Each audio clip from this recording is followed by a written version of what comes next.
This is a card trick that is absolutely guaranteed to make your reputation. It is a monster trick, creates a memory that is tattooed. It's burnt into people's minds forever. Watch. You spread out the cards, and someone can touch any card in the pack. They really have 100% free choice of any card. Let's say they touch this one, and you say, "Are you sure you want that one?" They go, "No, I want to change my mind." You go, "Great." Touch another one. They touch another one. They can go back and forth, whatever they want. 100% free choice. Then you turn the card over and show everybody the card. In this case, it's the Queen of Hearts. Now, you very slowly and very fairly take the Queen and slip it into the middle of the deck. All right? Everybody can see the card is in the middle. Then you say, to make it absolutely impossible for me to do any sleight of hand or to do anything tricky with the cards, I'm going to use a rubber band. You go to your pocket, you grab a rubber band, and it's actually a big-ass rubber band. It's a broccoli rubber band. You take the rubber band, you say, "Watch. I'm going to slowly put the rubber band around every card in the pack. They can see it's in there, all wrapped up." Then you say, "Watch the cards. Don't take your eyes off them." 3, 2, 1, and you throw the banded pack up to the ceiling. And watch. Only one card is found stuck to the ceiling, and it is their card. Now, you do this anytime, anywhere, particularly if you do it in someone's own home, okay? It is crazy. You can be a socially distanced performance, do it on someone's front porch, boom, it sticks to the ceiling there. It's such a big trick that you could be 15, 20 feet away from people and it still rocks. So this is an amazing trick. And for those of you who think you know the entire method, you don't. This is something I learned many, many years ago, but the original methods never worked for me because they were too finicky, they were too difficult. I wanted to get the selected card stuck on the damn ceiling and get there as quickly and as directly as I could. So on this video, I'm going to reveal all the little fine points that make this a monster trick. You're going to love how easy it is to do, all right? I'm also, along with the finer points, I'm going to share with you something called the distant misdirection palm, which even if you're an intermediate magician, you probably haven't learned about this. So make sure you watch the whole video. Lots of value. I'm going to cram it on here, okay? Now, I also want to just say as a side note, sorry I've been away, guys. It's been a few weeks. During these past few weeks, it's been crazy for me. I've been doing so many creative projects in studio, trying to make the most of these challenging socially distanced days. I've also been doing a bunch of stuff on Zoom. I've luckily a whole bunch of long-time clients, both private and corporate. So I've been very busy doing that stuff over the holidays, all the shows, as well as, I've been doing this a long time, and I'm so lucky because I have fans all over the world. So usually I travel all year long in different places and do lectures for magic clubs, okay, whether in the UK or in Japan or Germany, Australia, wherever, but I've been doing a lot of that online now. So this has been a crazy period, hence why you haven't seen a bunch of me for a while. So anyway, we're going to jump in. I'm also going to reveal the winners from a few weeks ago, the contest from you, and I'm going to ask you right now the question of the week, and then we're going to jump into revealing the very cool secret to this surprisingly easy to do trick. Here we go. First, question of the week. Now, this is your chance to win a trick of mine called Second Sight. And Second Sight is a mentalism trick. As always, you can check these tricks of mine out. You'll find gimmicks, DVDs, downloads, all these kinds of things at sankeymagic.com. Okay? Now, this one, though, Second Sight, is a mentalism trick. It's a prediction trick involving tattoos, these really cool images of tattoos. So my question of the week to you is, if you had to have a tattoo, what would the tattoo be and where on your body would you have it, okay? What's the tattoo? Where would it be? Leave a comment down below. You'll be automatically entered into this free magic contest. And then next week, I'll announce the winners. All right, so that's the question of the week. All right, I'm also going to announce the Metamorph winners in a moment or two. But let's jump in and look at the technique for this very sneaky trick. So years ago, I learned this trick. Let me grab the deck, and thanks to the rubber band, of course, all the cards are still together. You know, if you want all the cards to fall down, you can do that and create a big mess. But the nice thing about the rubber band is, A, it adds to the drama of the deck, of the selected card being in the middle of the deck, and a rubber band around the deck, okay? The rubber band also gives you a reason to go to your pocket. Okay, I'm going to explain all the secrets right here, right now. Okay, what you're going to need for this is first, you need a duplicate card situation. Okay, in this case, I have got, here we go, I gotta love it when a palm is so good, I fool myself. Got my Queen of Hearts. So I'm going to be using 2 Queen of Hearts. A very cool control. And then here's what I'm doing too, okay? I've got my Queen of Hearts here. This is my duplicate queen. Now, one of the queens is just an ordinary queen, okay? The other queen is a little less than ordinary. When I first learned this trick, magicians were using something called wax. They call it magician's wax. And I just didn't find it as dependable. And handling it in the cards I found a bit sticky. So I wanted a bulletproof method to have a card selected and end up on the damn ceiling. That's what I wanted. So first thing I've got here is I've got a queen. And I'm using here some heavy duty duct tape, okay? This is some serious magic prop action here. Heavy duty duct tape right there, okay? But you could also use clear tape. Now I want you to see though, this is real important. First, once I get that, it's a loop, right? Once I create the loop and stick it on there, the loop of it, I pull it back with my fingers so it's as flat as possible. I want it flat so it's going to be easier to handle in the deck, but I also want to make sure that when the deck hits the ceiling, there's not a bubble there's not like if the loop is a bit bigger on here, if it's not pressed flat, it's going to reduce the odds of the card sticking to the ceiling, and you really want to make sure.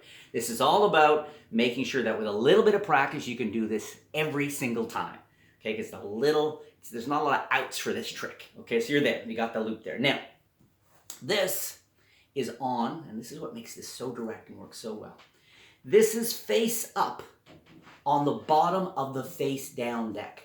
So the whole time you're handling the deck. Now you got to make sure you don't want it to stick to your palm. I've had it happen. It's not a big deal. You just kind of quietly separate it again. But you really want that to happen as little as possible. So you're going to be handling the deck not right against the palm, but more around the fingers, a little off the palm, so to speak. That's your position. Now, how to get into this? Well, I've done this as an opening trick. It's a killer opening trick, but it can be very hard to follow. Where I've done it in situations where I'm doing an audition or even a TV show spot where I'm only going to do 2 or 3 tricks because it's very hard to follow a trick where the selected card impossibly ends up stuck, magnetized, pressure treated to the ceiling. There's a lot of mystery around this. So it's a great opening trick. As a closing trick, again, I've never really done this in a walk-around situation. I do it at all my private shows where I'm doing a set show for 20, 30 minutes. This can be in my case. Literally, this is just sitting there inside my case, and when I want to finish, I've got my my queen here, too, like this. I have them both sitting together, just lying flat in my case or on a chair, and when I want to finish the show, it's very easy for me to kind of reach over, and all I do is put the Queen of Hearts on top, and of course, my tape one on the bottom, and I'm ready to go into the trick. All right, let's look at the control. This is really important. This is a double lift force. Definitely one of the most fair forces you'll ever find in all of card magic. It looks so legit. You spread out the cards, okay, and they can literally touch any card. This one, okay, you out-jog it, okay? Or they touch one down here. You want to change your mind? Great. Out-jog it like this, okay? Now, it looks exactly like I take the card out and turn it over, but it's a perfect cover for a double lift. Now, a lot of you know what a double lift is, and this card is getting warped, so even my dodgy double lifts are going to start looking not so great, but what's great about this is with double lifts, you always have to get a get ready, okay? Unless you want to do it more advanced, like a strike double, you've got to get a break under that top card, and usually you do it with a pinky, okay? But what's great about this technique is as I spin this, my right hand comes over, I'm going to cover the moment the thumb pushes off and pulls back, okay? So I'm here, I cover that get ready moment, spin it right up on top, and turn over both top cards as one in show. Now notice, I'm maintaining the break with the flesh of my thumb. I don't want this totally turned back over. It's going to be hard to get to the double lift again. I'm going to have to do another get ready. Here, my get ready is automatic. Showing the queen, taking the card, okay? Openly and slowly putting it in the middle and even showing everybody, okay? I show absolutely everybody. There it is. Really cool position. Now, in a moment, I'm going to show you the next step. It's a very cool next step. But first, let me announce the winners, the Metamorph winners from a couple of weeks ago. And again, I apologize. It took a few weeks to get back to you guys. The people who won Metamorph, and again, you can check this really cool trick out at sankeymagic.com. Metamorph allows you, it's a very sort of an innovative gimmick that allows you to just a wave of the hand, okay? It's really cool. Just a wave of the hand, you can change a dollar bill into a playing card. You can change a lottery ticket into a dollar bill. There's a whole bunch of cool things you can do with Metamorph. You guys won. Here we go. Andrew Murphy, Kevin Harris, Bruce Canny, C-A-N-N-Y. What a great name for someone into magic. Kent Wiseman, Houston Hammond. Dude, Houston Hammond sounds like a radio DJ. Jeff Lundquist. Magic with Mr. M. Alrighty. Luis David Madeira. Pedro Reese. Brian Lem. Zambini Escapes. Zambini, he escapes, you know. That man Zambini. Say about him, you wrap him in tape, rope, I don't care what it is. He escapes. And Rob Haddon, Haddon. You guys all won. As always, to get your prize, email my team at contact@sankeymagic.com. Let them know your real name, if it's different from your YouTube name, both names or whatever, as well as your shipping address, okay? And they will ship you the prize with the tutorial link, the very cool gimmick, and you will be one of those lucky winners of Metamorph. All right, let's jump back into this now. Here we go. Where were we? We had this funky card just waiting on the bottom of the deck. We had just done a double lift, and we're showing this card in the middle, and then we can slowly push it inside the pack. Now, I just did a two-handed card palm. Right? This is not a hard move, but you've got to choose your moment. Notice, here I'm working with the camera, but when I perform this live, the moment I slip the indifferent card into the middle of the deck, I bring my hands down and relax. They just saw it go in the middle, so they're good, okay? Boom, I bring my hands down and relax, and generally down here is where you're gonna do your two-handed palm. And a two-handed palm is I'm gonna push this off with my thumb, right thumb pushes off, and this is the below view. I'm gonna push this off, okay?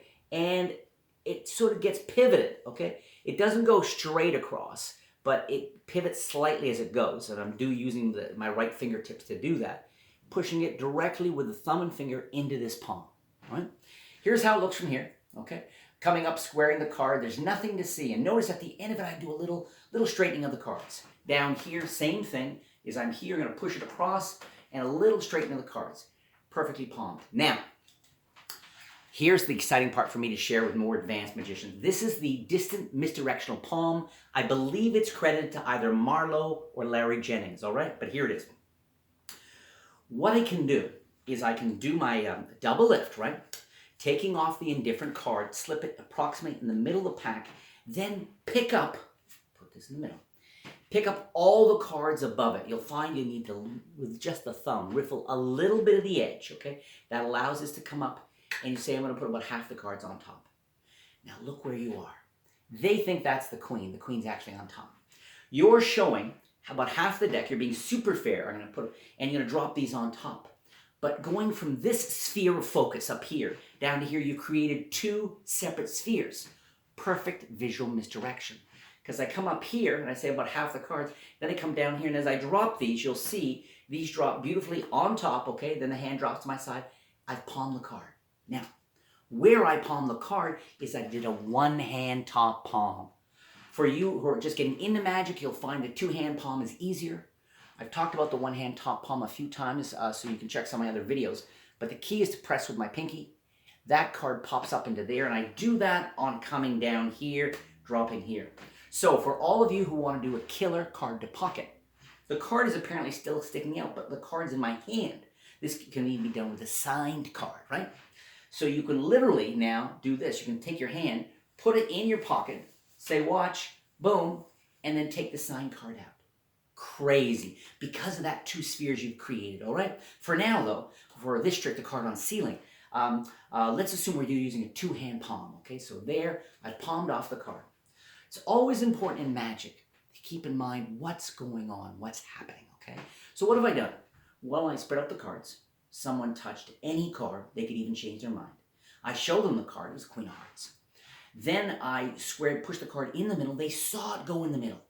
Now, you don't just palm off the card and let it hang. What I do is I say, to make this even more impossible for me to do any sleight of hand, or get close to the card in any way, we're going to wrap the deck. We're going to make it impossible for me to get to any of the cards. How's he going to make it impossible to get to any of the cards? I'm going to use a little something. You never want to put your hand in your pocket before you've let the audience know why you're going there. If you're performing as a magician and you just put your hand in your pocket, you're going to immediately spark suspicion. So I say to make it impossible for me to get into the cards, I'm going to use a little something I got in my pocket or brought along a little something, some line that lets them know. Then your hand goes into your pocket.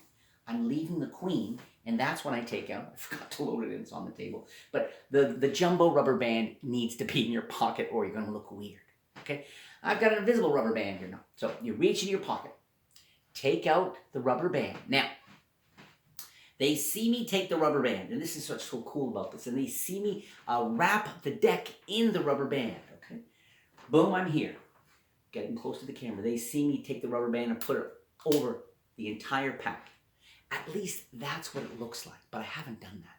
The illusion is strong, though. What I've done, so you don't need to put a rubber band around the whole deck, but when you throw it to the ceiling, of course, then all the cards are going to fall down on the floor, so you need to decide. Also, frankly, I hit the ceiling, I'm able to get the card to stick to the ceiling probably about 17 times out of 20. Okay, once in a while I miss, but about 17 times out of 20. Sometimes it's a stucco ceiling. Sometimes someone's reached up to the heavens, grabbed stars, crumpled them into tiny bits, and then sort of glued them on the ceiling in kind of a bizarre homage to the elven people. But when that doesn't happen, so here's what I've done. You get a break, okay? When I go to my pocket, either just with my pinky or just before I go to my pocket with my two hands, I lift up the back edge of the deck just a little bit to get my pinky between the queen and the rest of the cards. I've just dropped off the duplicate card in my pocket, take out the rubber band, and you want to spread the rubber band as widely as you can because you really want to very smoothly and quickly make sure the rubber band is now going, I want you to see this, it's going between the deck and the one card, okay? Sliding it in, letting the whole thing get a good grip like this, and now I'm ready to go. This is so strong now because you've done what's very important in all magic tricks, and that is you have used your words to make the trick more impossible seeming. To go to your pocket to get something, but if you go to your pocket to make the trick even more impossible, he can't get near it. And then, so the end trick is that the selected card, they chose any one, the selected card, everything was wrapped up. The fact that the selected card goes anywhere is crazy. The fact that it ends up stuck to the ceiling is even crazier, all right? So you got the queen. The queen is now on the bottom, okay? You got the deck all wrapped up here. And now, let me give you some tips on how to do this, okay? So I grab the deck here, I go down, I bend with my knees, okay? Try to keep, the key to this, to making sure this sticks every time, okay? The key to this is to be able to go down and then go up, and you want to keep it there, your knees bent, okay? Keep your knees bent, very important, knees are bent. You're going to go down, you're going to go up, and you're going to throw it up like that. Yeah, it's absolutely important. What you'll find is you bend, you're going to open the hand so it's like flat as a plate, okay? Now don't be worried that they're seeing anything here because it's so quick there's nothing to see. So it's flat like a plate, you bend your knees, and then you're going to throw up, okay? Now, you're not going to throw up. That's a different trick, definitely a closer, but I mean throwing the deck straight up. You can play around with giving it a bit of a spin, okay? I've heard tips that as you throw it, if you kind of spin the hand a little bit, the spinning will keep it flatter. I don't find that's necessarily the case every single time. So I prefer just a flat like this, throwing it straight up. And when you throw it straight up, boom, like that. Again, with practice, but you've got to bend your knees. I find it really important to bend the knees and to throw up. Flat-handed deck falls. Notice one of the things that was important to me, I have performed this trick so that I have performed it without removing the Queen of Hearts from the deck, okay? It still is amazing. If it's a closing trick to your show, thank you so much. Good night. You don't have to have gotten rid of the duplicate queen. But there have been lots of situations where I've done the trick, people are amazed, and they'd like to just check in the deck. They're not even sure what they're looking for. Sometimes for a duplicate, sometimes not. That is the card on ceiling. It is a monster trick. Before I let you go, don't forget this question of the week, okay? Question of the week is for my trick second sight. If you had to have a tattoo, okay, what would it be and where would it be, okay? What would the tattoo be? Where would it be? Thank you so much for watching. Another really cool, I'm going to get off card trick, try something else very soon. Coming along the way. 2021, huh? 2021. Yeah, let's all stay strong. Let's stay safe. We're going to get through this. We're getting here. Vaccines on the way. These are exciting times for sure. And really a great time to doing what you can to bring a little wonder to people's lives. Please subscribe. Hey, if you're not a subscriber and you like this video, please subscribe.